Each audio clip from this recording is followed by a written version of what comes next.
Okay, so after riding baseline, I kind of came to realize that the old habit here is great for about 90% of the riding I do, but for that 10% of downhill and really sort of crazy stuff, it's just not enough. Not enough suspension, and I'm worried I'm going to break the bike in half. So yesterday I cracked open the piggy bank and went and bought myself this. And this is a 2008 Specialized Demo 2 in a medium frame, and it's got some nice parts on it.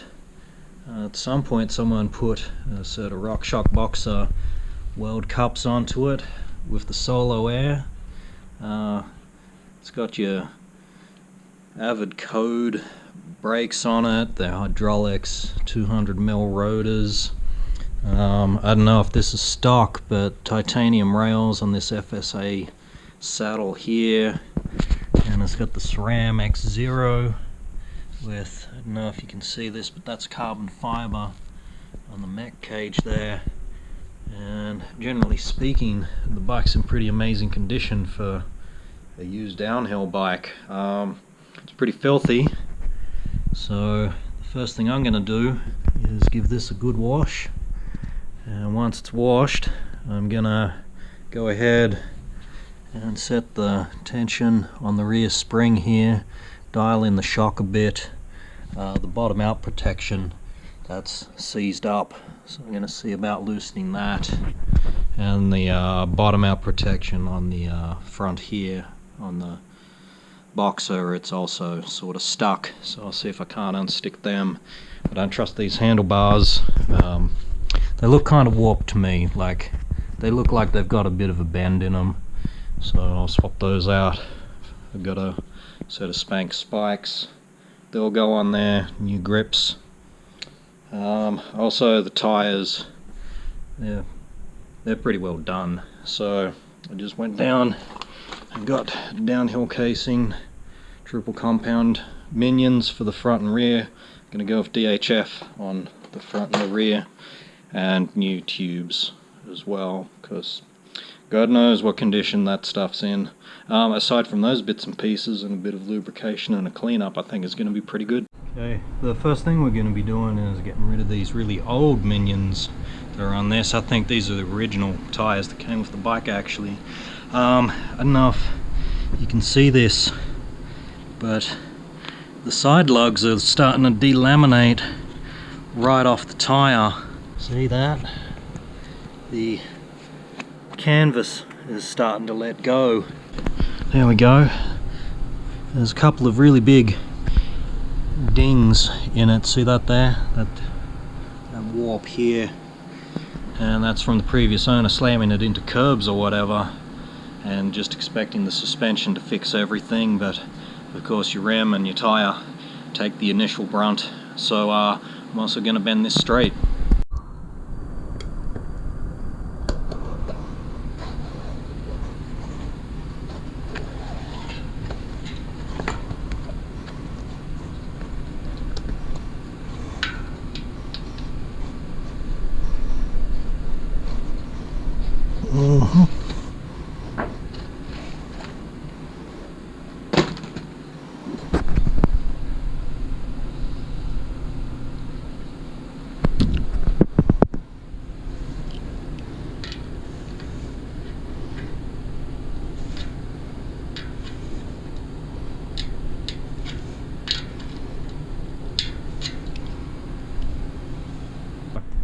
Yeah, because the inner tubes are probably as old as those tires were, and the tires are falling apart.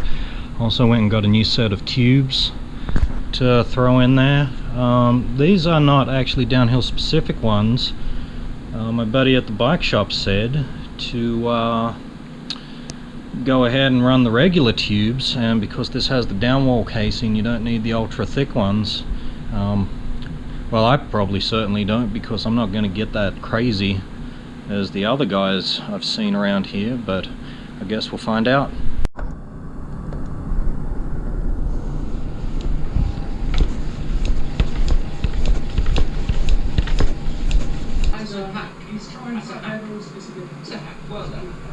Right, Marcos Ayres has sent me this at first sight. grotesque piece of engineering. So congratulations, Tony. If I could give you a award, I would. That was very sweet. Having a bodge on the fly. Like that. Had some bodges was great. So, have you got any stuff like that? Have you fixed anything on your bike you're really proud of? If you've seen a bike that has been butchered and you want to tell us about it, send it into dirtshirtunion.com. We love seeing that stuff and we love sharing it with everyone. So get involved. Back to the week, and on this week's show we're talking a lot of mountain bike racing in Balsall, of course, but did you know that the world's highest mountain bike race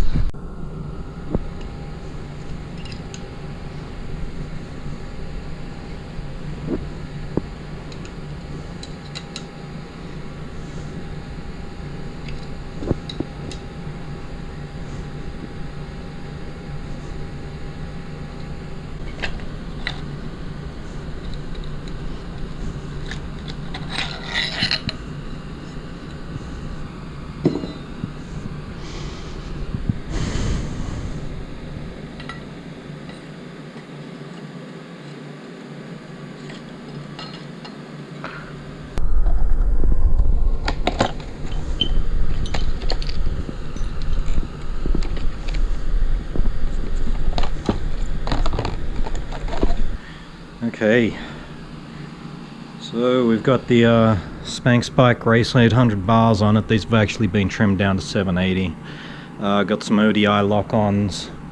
Unfortunately these are Troy Lee design, but whatever, I guess that's nice.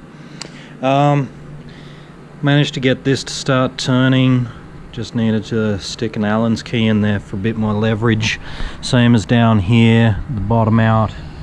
Stick an Allen's key in and rotate it. Got the Pro pedal, it's loose enough to turn now, and I just went ahead and reset this preload on the coil. So this is my first coil rear end, and as it should turn out, you loosen it off all the way so the spring's loose, and then you snug up this ring, and then you rotate it one full rotation, and anywhere between 1 and 2 full rotations is all the preload that this bike needs. So that's basically where it is now. Yeah, of course the spring rate, which is marked right here, that spring rate is actually what handles your weight. This is a 450, I weigh 180 pounds, so this is pretty much right for me. And yeah,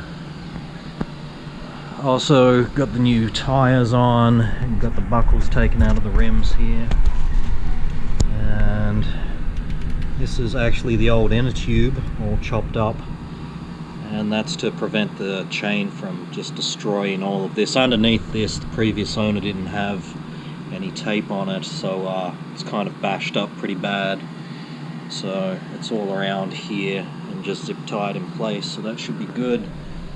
Gonna bleed down a little bit of air out of the front fork. I accidentally put a bit too much in it, so pull out a bit of air, make it a bit more squishy, and then I've got to go get ready for a date. We'll do the shakedown run on this tomorrow at the bike park.